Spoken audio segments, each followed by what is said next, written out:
वज़ीर आज़म इमरान खान ने इस्लामाबाद में खातून नूर मकदम के केस का नोटिस ले लिया।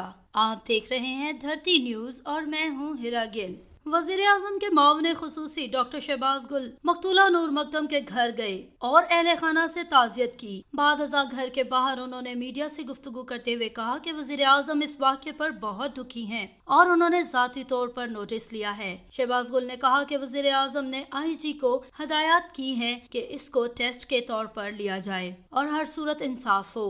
इस तरह के हर वाक़े में मुतासरा खानदान को इंसाफ मिले। हुकूमत मुतासरा खानदान के साथ है। अदालत से भी अपील है कि इंसाफ के तकाज़ों को पूरा करे। हम हर सूरत इस केस को मंतकी अंजाम तक पहुंचाएंगे। वज़ीर दाखिला शेख रशीद और वज़ीर इंसानी हकूक शीरी मजारी का इस केस पर फोकस है। दोनों वज़रा पुलिस के साथ राब्ते में है। नूर मकदम के वालिद शौकत मकदम ने कहा कि वज़ीर आज़म, वज़ीर दाखिला और वज़ीर इंसानी हकूक का शुक्रगुजार हूँ। ये तहरीक इंसाफ की हुकूमत है और हम इंसाफ के मुंतजर हैं। ये कत्ल का वाक़या है। कातिल कोई पागल नहीं था। हमारी बच्ची बिल्कुल मासूम थी। मैं हुकूमत से इंसाफ चाहता हूँ। उम्मीद है इंसाफ मिलेगा। अगर ना मिला तो किसी को नहीं छोड़ूंगा। यहाँ कातिल को ढूंढने की जरूरत नहीं, कातिल सामने मौजूद है। ये बिल्कुल सादा केस है।